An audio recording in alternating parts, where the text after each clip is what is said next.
ಇಮ್ಮಡಿ ಪುಲಕೇಶಿಯ ಆಡಳಿತದಲ್ಲಿ ಮಂಗಲೇಶನೊಂದಿಗೆ ರಾಜಕೀಯ ಹೋರಾಟ. ಪರಿಚಯ.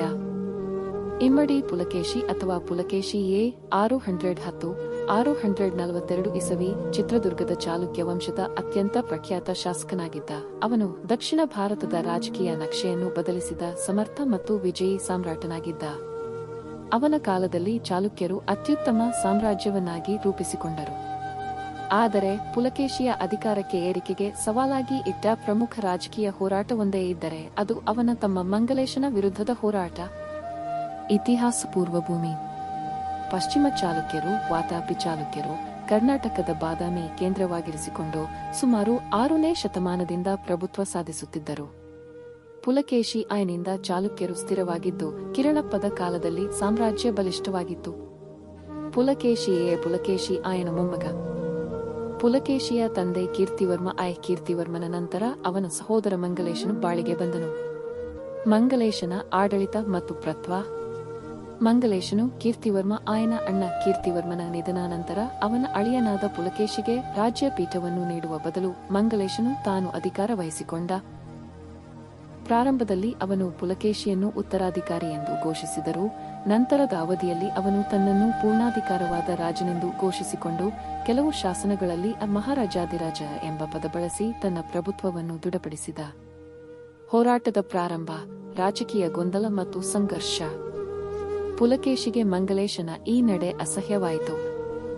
ರಾಜಗದ್ದೆಗೆ ತನ್ನ ಹಕ್ಕು ಇಲ್ಲವಾದದ್ದರಿಂದ ಅವನು ತಕ್ಷಣವೇ ತಣಿದಿಲ್ಲ. ಆದರೆ ಮಂಗಲೇಶನ ರಾಜಕೀಯ ಬಲ, ರಾಜಧಾನಿಯ ಆಧಿಪತ್ಯ ಮತ್ತು ದಂಡು ಶಕ್ತಿಯು ಪುಲಕೇಶಿಗೆ ಸವಾಲಾಗಿತ್ತು. ಆದರೂ ಪುಲಕೇಶಿಯು ಪ್ರಥಮ ಹಂತದಲ್ಲಿ ರಾಜಕೀಯ ನೆರವಿಗೆ ನಂಬಲಿದ ಮತ್ತು ಉತ್ತರದ ದಂಡುಪಡೆಯ ಬೆಂಬಲವನ್ನು ಪಡೆದನು. ಈ ಸಮಯದಲ್ಲಿ ಪುಲಕೇಶಿಯು ಮಂಗಲೇಶನನ್ನು ತೆರವುಗೊಳಿಸಲು ಪ್ರಯತ್ನ ಮಾಡಿದನು. ಈ ಹೋರಾಟ ಒಂದು ಸೇನಾಪತಿಗಳ ರಾಜಕೀಯ ಸಂಘರ್ಷವಲ್ಲದೆ ಬುದ್ಧಿವಂತಿಕೆಯಿಂದ ನಡೆದ ರಾಜತಾಂತ್ರಿಕ ಕೌಶಲ್ಯವಿತ್ತು. ಹೋರಾಟದ ತೀವ್ರತೆ ಮತ್ತು ಪೀಠಾರೋಹಣ. ಇಮ್ಮಡಿ ಪುಲಕೇಶಿಯು ಆಧಿಪತ್ಯಕ್ಕಾಗಿ ಮಾಡಿದ ಹೋರಾಟವು ಕೇವಲ ಸಾಮಾನ್ಯ ರಾಜಗದ್ದೆ ಗಲಾಟೆಯಲ್ಲ, ಅದು ಸಮರ್ಥ ರಾಜತಾಂತ್ರಿಕ ಚತುರತೆಯೊಂದಿಗೆ ಕೂಡಿದ ಮಹತ್ವದ ರಾಜಕೀಯ ಕ್ರಾಂತಿಯೊಂದು.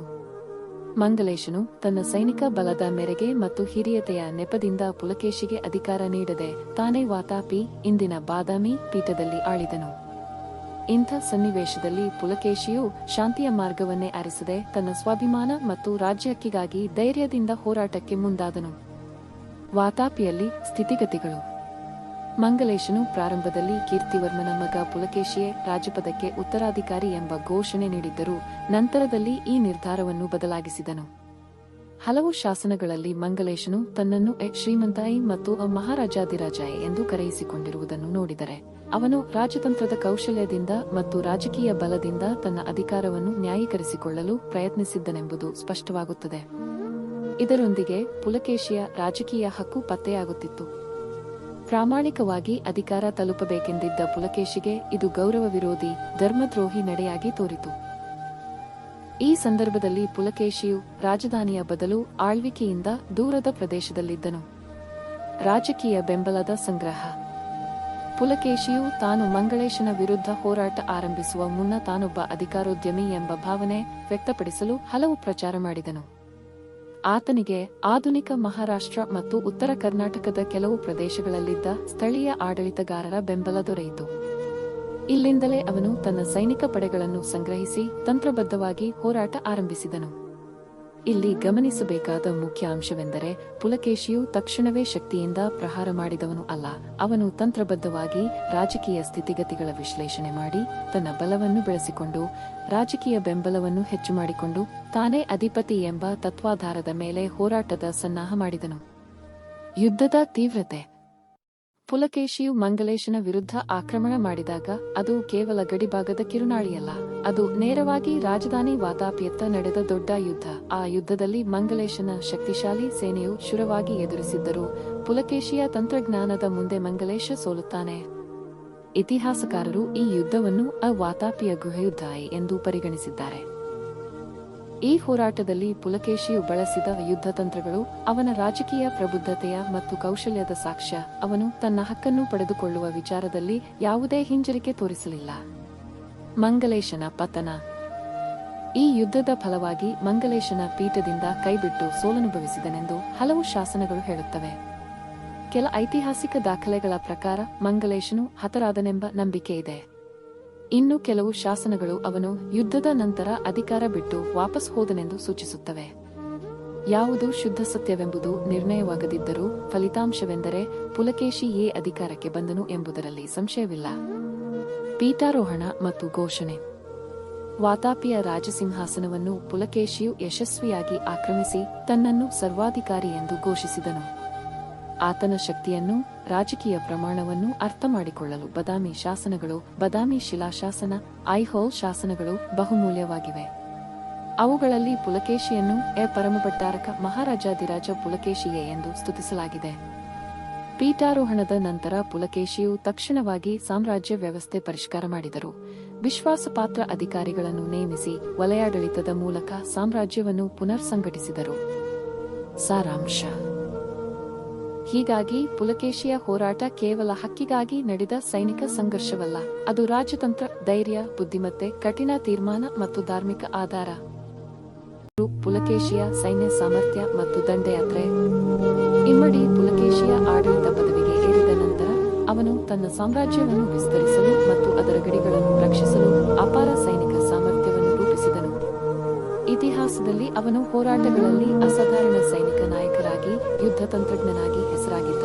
ಅವನ ಸೇನೆ ಮಾತ್ರವಲ್ಲ, ಅದರ ಸಂಚಾಲನೆ ಹಾಗೂ ದಂಡಯಾತ್ರೆಗಳ ಸಂರಚನೆ ಕೂಡ ಅತ್ಯಂತ ಕಠಿಣ ಯೋಜನೆಯ ಮೂಲಕ ನಡೆದಿತ್ತು. ಸೈನ್ಯದ ಸಂಘಟನೆ. ಪುಲಕೇಶಿಯ ಸೈನ್ಯವು ಆ ಕಾಲದ ದಕ್ಷಿಣ ಭಾರತದ ಅತ್ಯಂತ ಸಂಘಟಿತ ಸೇನೆಗಳಲ್ಲಿ ಒಂದು. ಇವುಗಳಲ್ಲಿ 4 ಮುಖ್ಯ ಘಟಕಗಳಿದ್ದವು. 1. ಪದಾತಿ ಕಾಲಾಳು ಪಡೆ. ಪಾದಸೈನಿಕರು ಸೇನೆಯ ಮೂಲಭೂತ ಶಕ್ತಿಯಾಗಿದ್ದರು. ಇವರು ದರೆ ಮೇಲೆ ಯುದ್ಧ ನಡೆಸುವಲ್ಲಿ ಪ್ರಮುಖರಾಗಿದ್ದರು. 2. ಅಶ್ವಸೈನ್ಯ ಕುದುರೆ ಪಡೆ.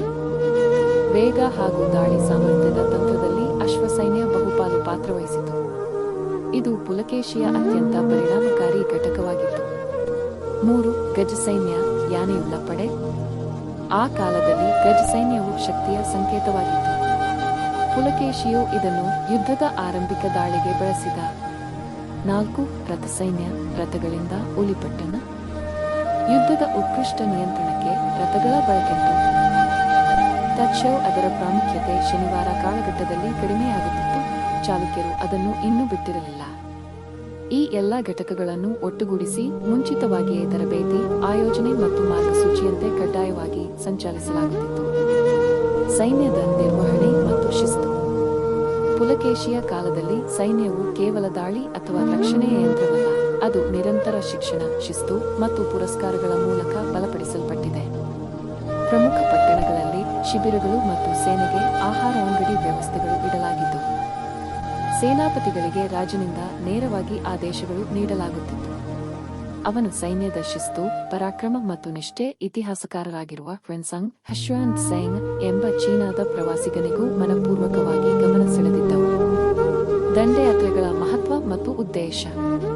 ಪುಲಕೇಶಿಯು ದಂಡಯಾತ್ರೆಗಳನ್ನು ಕೇವಲ ರಾಜಕೀಯ ಶಕ್ತಿಯ ಪ್ರದರ್ಶನವಲ್ಲದೆ ತನ್ನ ಸಾಮ್ರಾಜ್ಯವನ್ನು ವಿಸ್ತರಿಸಲು ಉಪಯೋಗಿಸಿದನು. ಅವನ ಯುದ್ಧಪಟುತೆಯನ್ನು ಹತ್ತಿರದಿಂದ ನೋಡಿದರೆ ಪ್ರತಿ ದಂಡಯಾತ್ರೆಯು ಖಚಿತ ಉದ್ದೇಶ, ಕಠಿಣ ಸಂಚಾಲನೆ ಮತ್ತು ರಾಜತಾಂತ್ರಿಕ ಪರಿಣಾಮಗಳೊಂದಿಗೆ ನಡೆದದ್ದೆಂದು ಸ್ಪಷ್ಟವಾಗುತ್ತದೆ. ಮುಖ್ಯ ದಂಡಯಾತ್ರೆಗಳು. 1. ದಕ್ಷಿಣ ದಂಡಯಾತ್ರೆ ಪಲ್ಲವರ ವಿರುದ್ಧ. ಇದು ಪುಲಕೇಶಿಯ ತೀವ್ರ ಶಕ್ತಿಯ ದ್ಯೋತಕ.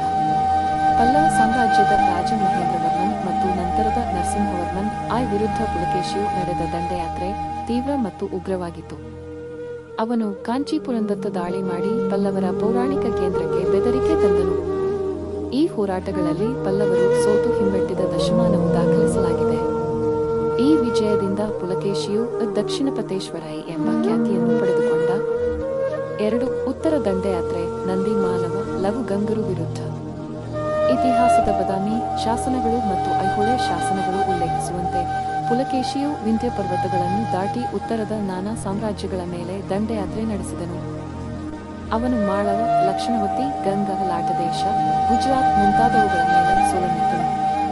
ಈ ವಿಜಯದ ನಂತರ ಪುಲಕೇಶಿಯು ದಕ್ಷಿಣದಲ್ಲಿಯ ಜಿತೇಂದ್ರಿಯನು, ಉತ್ತರದ ಜಯಸಾಧಕನು ಎಂಬಂತೆ ಪ್ರತಿಷ್ಠಿತನಾಗಿದ್ದ. 3. ನರ್ಮದಾ ಘಟ್ಟದ ವಿಜಯ ಹರ್ಷವರ್ಧನನ ವಿರುದ್ಧ. ಈ ಯುದ್ಧ ಇತಿಹಾಸದಲ್ಲಿ ವಿಶೇಷ ಸ್ಥಾನ ಪಡೆದಿದೆ. ಹರ್ಷವರ್ಧನನು ಉತ್ತರ ಭಾರತದ ಅತ್ಯಂತ ಬಲಿಷ್ಠ ರಾಜನಾಗಿದ್ದ. ಪುಲಕೇಶಿಯು ಅವನ ದಂಡುಗಳನ್ನು ನರ್ಮದಾ ನದಿಯಲ್ಲಿ ತಡೆದು ನಿಲ್ಲಿಸಿದನು. ಇದರ ಫಲವಾಗಿ ನರ್ಮದಾ ನದಿಯು ಉತ್ತರದ ಹರ್ಷರಿಗೂ ದಕ್ಷಿಣದ ಪುಲಕೇಶಿಗೂ ಸೀಮೆ ರೇಖೆಯಾಯಿತು. ಈ ವಿಜಯವನ್ನು ಐಹೊಳೆ ಶಾಸನಗಳಲ್ಲಿ ಅತ್ಯಂತ ಘನತೆಯಿಂದ ಉಲ್ಲೇಖಿಸಲಾಗಿದೆ. ಅದು ಪುಲಕೇಶಿಯ ರಾಷ್ಟ್ರಪ್ರಭುತ್ವ